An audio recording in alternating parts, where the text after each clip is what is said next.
কৃষিতে স্বপ্ন বুনছেন তরুণ উদ্যোক্তা ইয়ামিন। প্রতিদিন বিক্রি হচ্ছে 40 কেজি বাউকুল। ঝিনাইদহের হরিণাকুণ্ডু উপজেলার ফতেপুর গ্রামের এক তরুণ উদ্যোক্তা ইয়ামিন কৃষিতে নতুন সম্ভাবনার দৃষ্টান্ত স্থাপন করেছেন। আধুনিক পদ্ধতিতে বাউকুলের চাষ করে তিনি প্রতিদিন গড়ে প্রায় 40 কেজি কুল বিক্রি করছেন। তার এই উদ্যোগ স্থানীয় তরুণদের মাঝেও কৃষির প্রতি নতুন আগ্রহ তৈরি করেছে। ইয়ামিন জানান, পড়াশোনার পাশাপাশি কৃষিকে লাভজনক পেশা হিসেবে গড়ে তোলার লক্ষ্যেই তিনি বাউকুলের বাগান শুরু করেন। শুরুতে ছোট পরিসরে চাষ শুরু করলেও বর্তমানে তার বাগান থেকে প্রতিদিন প্রায় 40 কেজি কুল বাজারে বিক্রি হচ্ছে।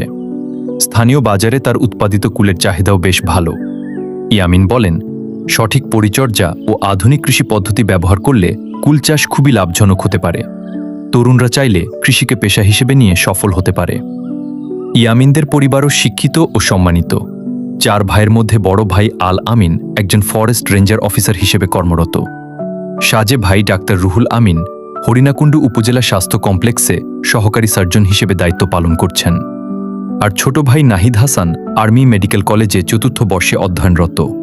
পরিবারের সবাই নিজ নিজ ক্ষেত্রে প্রতিষ্ঠিত হলেও ইয়ামিন কৃষিকে বেছে নিয়ে নতুন দৃষ্টান্ত স্থাপন করেছেন। তার এই উদ্যোগ প্রমাণ করে যে আধুনিক কৃষি ও উদ্যোক্তা মনোভাব থাকলে গ্রাম থেকেই সফলতার নতুন গল্প লেখা সম্ভব। স্থানীয়রা মনে করেন, ইয়ামিনের মতো তরুণরা কৃষিতে এগিয়ে এলে দেশের কৃষি খাত আরও শক্তিশালী হবে এবং নতুন কর্মসংস্থানের সুযোগ তৈরি হবে।